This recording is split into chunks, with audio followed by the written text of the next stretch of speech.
Good morning!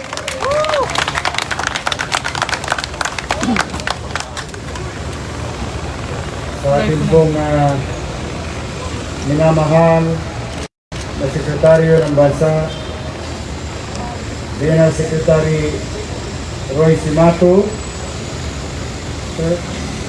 sa ating Secretary Ndole, Secretary Silvestre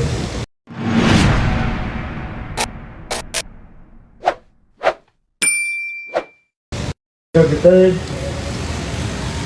DSWD Secretary Rolando Joselito Bautista,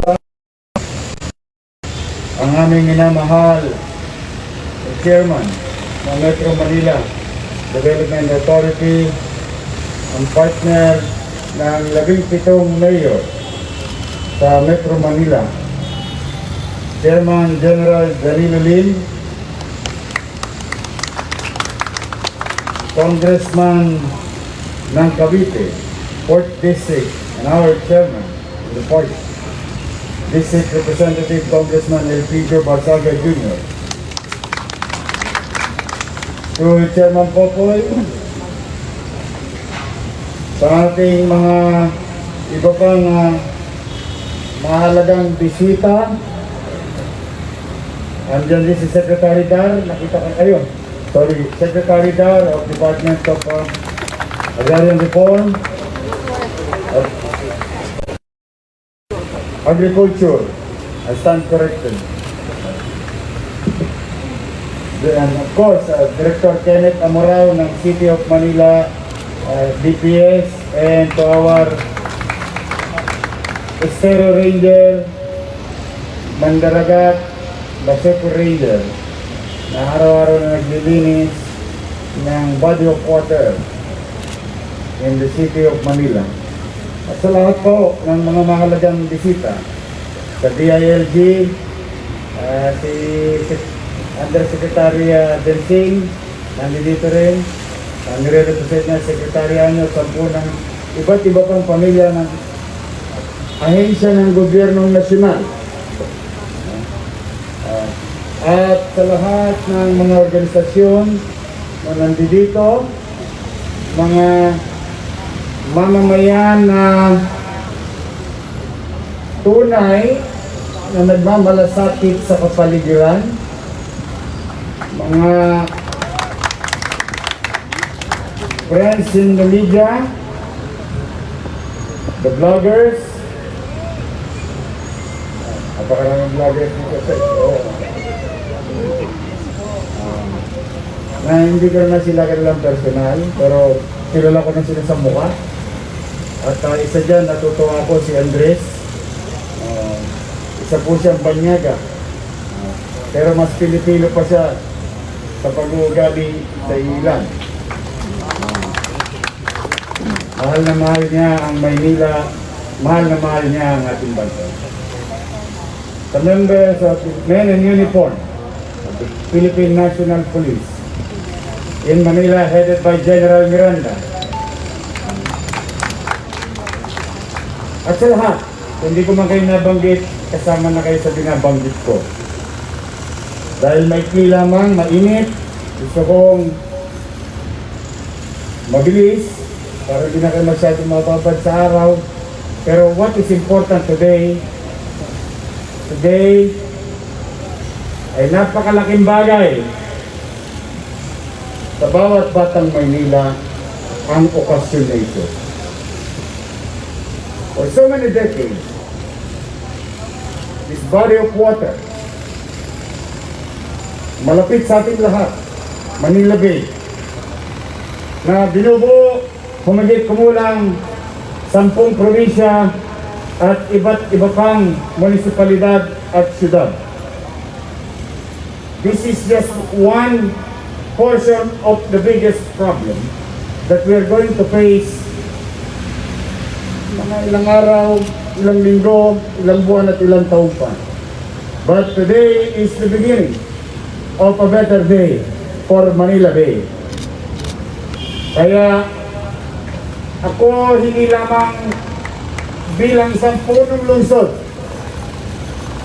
kundi bilang batang Manila din, na taus-pusong nagpapasalamat kay Pangulong Duterte na kinakatawan ni Secretary Cimatu ng DNR na tugunan at tuntukan yung matagal ng suliraning ikinipik balikat lamang ng ilang nagdaan.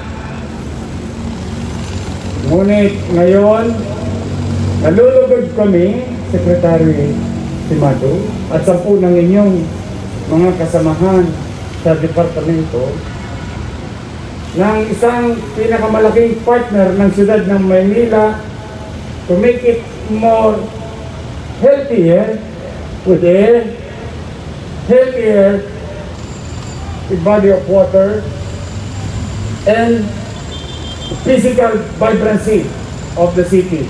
Ang partner namin ay ang Department of Natural Resources. Kaya sa inyo lahat, mga kababayan, maaari may kanya-kanya tayong opinyon at napakalaga noon sa demokrasya. Ngunit kapag may nakikita naman tayong maganda at sa tingin natin ay mabuti at makatutulong, siya namang ating susuportahan. At sa kabilang banda, umasa kayo na mga manunood, dumating dito, at ang aming mga kababayan sa lungsod, sa maliit naming kaparanan bilang pamahalaan lungsod. Hindi rin naman kami papayag na anumang uri ng development na i-introduce sa lungsod ay makapaminsala sa kalusugan ng tao, sapagkat yan ay obligasyon nila, obligasyon namin na mapanatiling ligtas ang bawat tao. Hindi nyo na kailangan pumunta sa Copacabana Beach in Brazil. There is Brazil in Manila. Maganda na kayo ng two-piece. But not now. Because while it is true and we agree that some of it are superficial aesthetic value, but the major issue here, that we are all here, is to clean up Manila Bay. And DNR made a facility that all those filth coming from inland ay mapoproteksyonan bago matapon sa gitna ng dagat. Yun po ang kahalagaan ng programa nito. Hindi lang po yung beach. This is just an add-on. At maaari may ilan na nagsasabi hindi na papanahon. Ang tanong ko sa inyo, kailan ang panahon para pangalagaan ang kapaligiran ng ating bansa?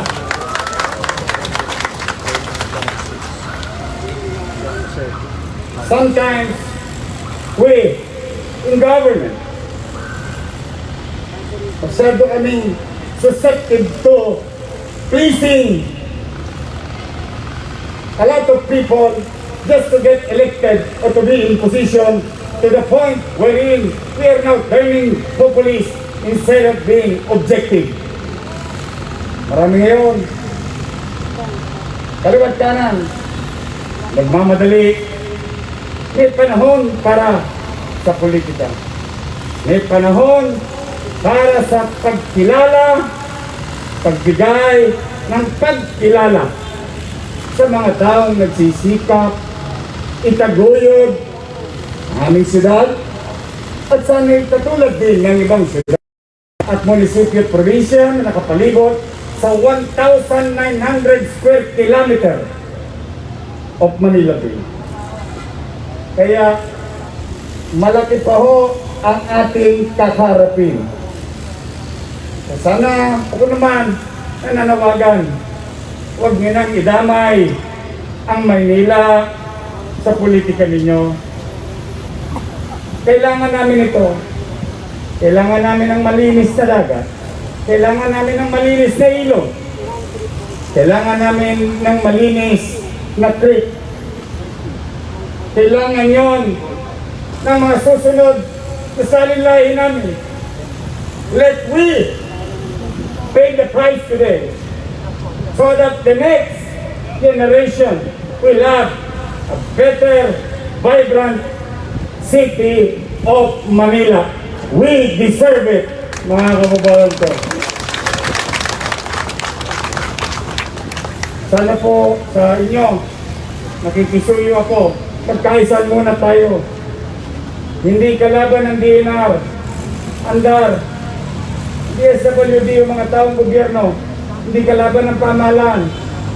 Meron tayong kalaban, baka katabi nyo lang. Nandyan lang o si COVID-19. Lumiligid-ligid. Yun ang tunay na kalaban. Kaya tayo, maaari, at ginagalang naman natin, may pagkakaiba-iba ng pananaw. Ngunit kailangan manatili sa atin, sa puso at diwa natin, na tayo ay Pilipino.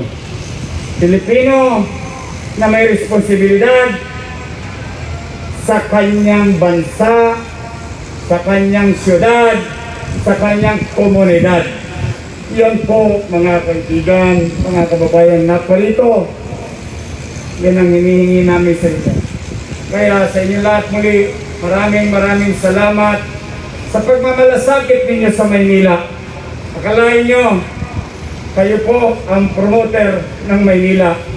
Pinag-usapan ulit ang Maynila dahil sa inyo. Maraming salamat sa Dolomite.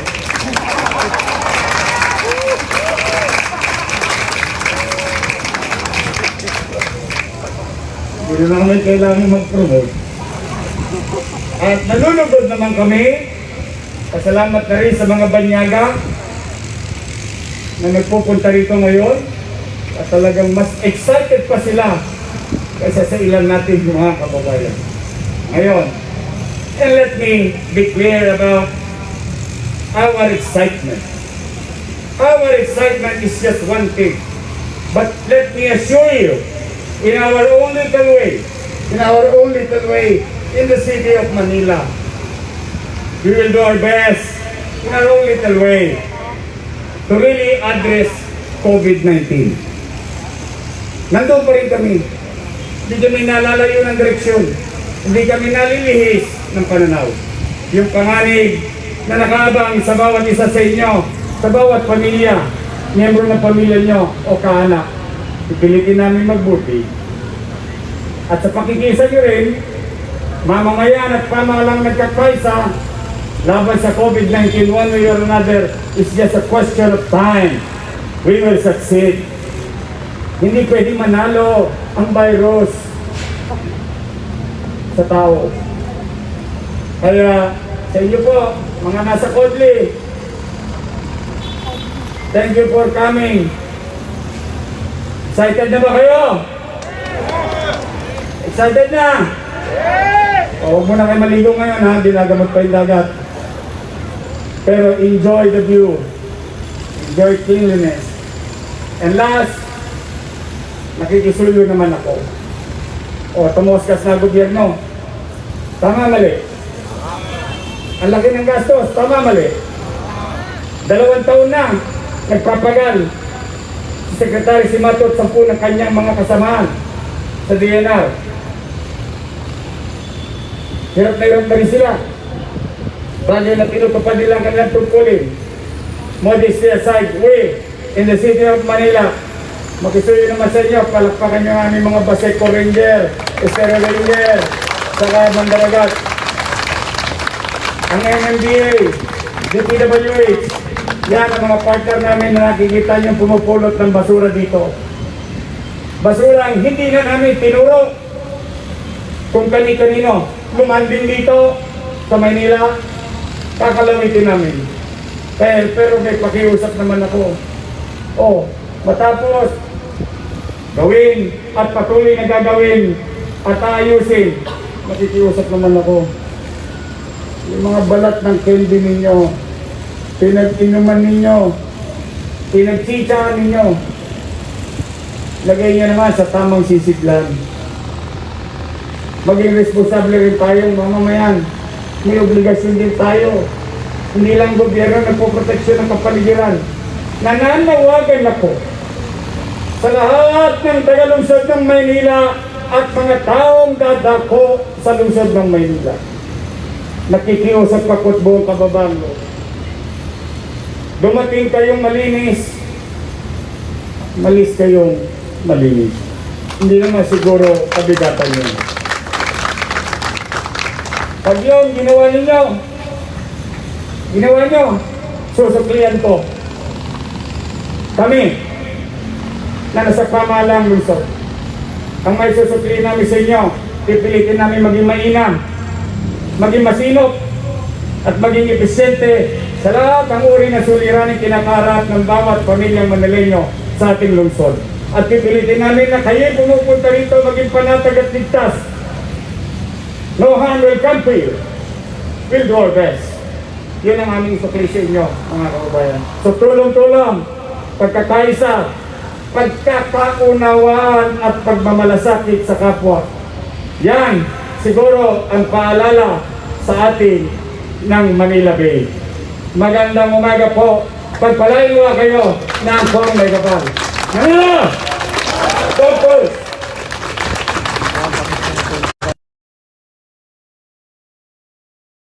Message of none other than Honorable Mayor Francisco Isko Dumagoso. Thank you very much, Honorable Mayor, for your message of support.